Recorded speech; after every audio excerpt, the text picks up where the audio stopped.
L'entreprise iBoss m'a fait parvenir un petit cadeau à l'occasion de leur anniversaire. Je sais, ça marche un petit peu à l'envers, mais c'est comme ça.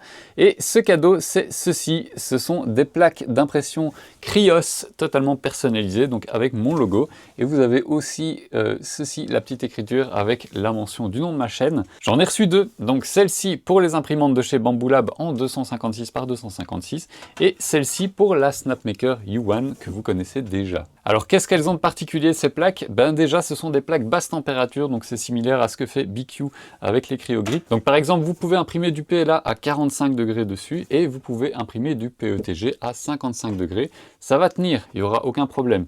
Maintenant ce qui est bien aussi c'est que la texture est très fine, donc je vous laisse voir un petit peu en gros plan.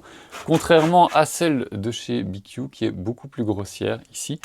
Donc là, ça veut dire qu'au niveau de vos impressions, sur le dessous de vos impressions, vous aurez une texture très fine aussi. Et ça, je sais qu'il y a certains d'entre vous qui préfèrent ce genre de texture. Un autre petit détail qui a son importance sur ces plaques, c'est le QR code ici, qui est beaucoup plus clair à lire pour les imprimantes 3D de chez Bambu Lab, qui utilisent donc ce QR code pour pouvoir reconnaître le type de plaque qui est utilisé.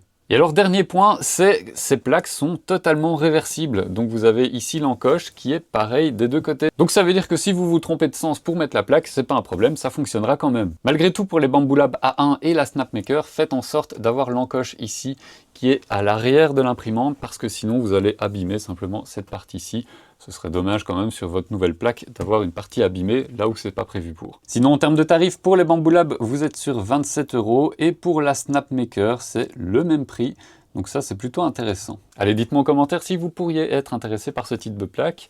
Je suppose plutôt pour la Snapmaker parce que pour les Bambu Lab, il y a quand même déjà pas mal d'alternatives qui existent depuis un bon moment.